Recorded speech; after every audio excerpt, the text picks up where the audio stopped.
ദൈവത്തിന്റെ ജീവനുള്ള അറിവിനെ കേൾക്കണം. നിങ്ങൾക്കെല്ലാവർക്കും സമാധാനം ഉണ്ടായിരിക്കട്ടെ. ആത്മാവോട് ദൈവമായ കർത്താവ് ഞങ്ങളെ യോഗ്യരാക്കി തീർക്കുമാറാകട്ടെ. ജീവൻ നൽകുന്ന പ്രഖ്യാപനമായ കർത്താവേ യേശുമിശിഹായുടെ വിശുദ്ധ എവങ്കേലിയോൻ ലോകത്തിന് ജീവനും രക്ഷയും ഉദ്ഘോഷിക്കുന്ന വിശുദ്ധനായ യോഹന്നാൻ ശ്ലീഹ എഴുതിയ രക്ഷാസുവിശേഷത്തിൽ നിന്ന് നമ്മുടെ സ്ത്രീകളും നാം എല്ലാവരും എന്നെ കൊണ്ടായിരിക്കട്ടെ.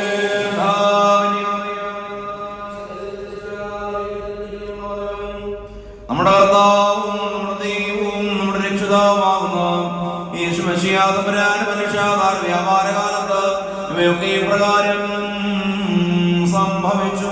അങ്ങനെ ഞാൻ നിങ്ങളെ സ്നേഹിച്ചതുപോലെ നിങ്ങളും പരസ്പരം സ്നേഹിക്കണം എന്നുള്ളതാകുന്നു എന്റെ കൽപ്പന. ഒരുവൻ തന്റെ സ്നേഹിതന്മാർക്ക് വേണ്ടി തന്റെ ജീവനെ കൊടുക്കുന്നതിനേക്കാൾ വലുതായിട്ടുള്ള ആ സ്നേഹമില്ല. ഞാൻ നിങ്ങളോട് കൽപ്പിക്കുന്നതെല്ലാം നിങ്ങൾ ചെയ്താൽ നിങ്ങൾ എന്റെ സ്നേഹിതന്മാരായിരിക്കും. ഇനി ഞാൻ നിങ്ങളെ ദാസന്മാരെന്ന് വിളിക്കുന്നില്ല, എന്നാൽ ദാസൻ തന്റെ യജമാനൻ എന്ത് ചെയ്യുവാൻ പോകുന്നുവെന്ന് അറിയുന്നില്ല. എന്നാൽ ഞാൻ എന്റെ പിതാവിന് കേട്ടതെല്ലാം നിങ്ങളോട് അറിയിച്ചതുകൊണ്ട് നിങ്ങളെ സ്നേഹിതന്മാരെന്ന് വിളിച്ചിരിക്കുന്നു.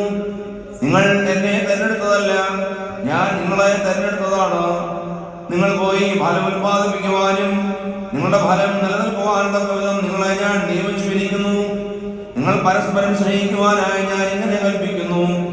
ലോകം നിങ്ങളെ ദ്വേഷിക്കുന്നുവെങ്കിൽ നിങ്ങൾക്ക് മുൻപേ അതിനെ ദ്വേഷിച്ചു കഴിഞ്ഞുവെന്ന് അറിഞ്ഞുകൊള്ളുകയും നിങ്ങൾ ലോകസംബന്ധികളായിരുന്നെങ്കിൽ ലോകം സ്വന്തമായുള്ളതിനെ സ്നേഹിക്കുമായിരുന്നു. എന്നാൽ നിങ്ങൾ ലോകസംബന്ധികളല്ല, എന്നാൽ ലോകത്ത് നിന്ന് നിങ്ങളെ ഞാൻ തെരഞ്ഞെടുത്തതാകുന്നു. അതുകൊണ്ടാണ് ലോകം നിങ്ങളെ ദ്വേഷിക്കുന്നത്. ദാസൻ യജമാനേക്കാൾ വലിയവനല്ലെന്ന് ഞാൻ പറഞ്ഞ വചനം നിങ്ങൾ ഓർത്തുകൊള്ളുകയും അവർ എന്നെ പീഡിപ്പിച്ചെങ്കിൽ നിങ്ങളെയും പീഡിപ്പിക്കും. അവർ എന്റെ വചനം ആചരിച്ചെങ്കിൽ നിങ്ങളുടേതും ആചരിക്കും. എന്നാൽ എന്നെ അയച്ചവനെ അവർ അറിയാകിയാൽ എന്റെ നാമം ഇതെല്ലാം അവർ നിങ്ങളോട് പ്രവർത്തിക്കും. ഞാൻ വന്നാ പറയാതിരുന്നെങ്കിൽ അവർക്ക് പാപമില്ലായിരുന്നു. എന്നാൽ ഇപ്പോൾ അവർക്ക് സ്വന്തം പാപത്തിന് ഒഴിവഴിവില്ല. എന്നെ ദ്വേഷിക്കുന്നവൻ എന്റെ പിതാവിനെയും ദ്വേഷിക്കുന്നു. മറ്റൊരുവനും ചെയ്യാത്ത കർമ്മങ്ങൾ അവരുടെ മുമ്പിൽ വെച്ച് ഞാൻ ചെയ്തിട്ടില്ലായിരുന്നെങ്കിൽ അവർക്ക് പാപം ഉണ്ടാകില്ലായിരുന്നു. എന്നാൽ അവർ കണ്ടിട്ടും ഇപ്പോൾ എന്നെയും എന്റെ പിതാവിനെയും ദ്വേഷിച്ചിരിക്കുന്നു. അവർ വെറുതെ എന്നെ ദ്വേഷിച്ചു എന്നവരുടെ ന്യായപ്രമാണത്തിൽ എഴുതിയിരിക്കുന്ന വചനം ഇങ്ങനെ നിവൃത്തിയായി. എന്നാൽ പിതൃസന്നിധിയിൽ നിന്ന് ഞാൻ നിങ്ങൾക്ക് അയക്കുന്ന ആശ്വാസദാതാവ് എന്റെ പിതാവിന് പുറപ്പെടുന്ന സത്യസ്വരൂപനായ ആത്മാവെന്ന് എന്നെ കുറിച്ച് സാക്ഷ്യം നൽകും. ആരംഭം മുതൽ എന്നോട് കൂടിയിരിക്കുന്ന നിങ്ങളും സാക്ഷികളാവും. നിങ്ങൾ ഇടറിപ്പോകാതിരിക്കുവാനും ഞാൻ പറഞ്ഞിരിക്കുന്നു. അവർ നിങ്ങളെ സംഘത്തിൽ നിന്ന് ബഹിഷ്കരിക്കും. ഓരോരുത്തരും നിങ്ങളെ വധിക്കുന്നത് ദൈവത്തിന് വഴിപാടർപ്പിക്കുകയാണെന്ന് വിചാരിക്കുന്ന ഒരു ഘട്ടവും വരും. അവർ എന്റെ പിതാവിനെയോ എന്നെയോ അറിഞ്ഞിട്ടില്ലാത്തതുകൊണ്ട് ഇങ്ങനെ പ്രവർത്തിക്കുകയും ചെയ്യും.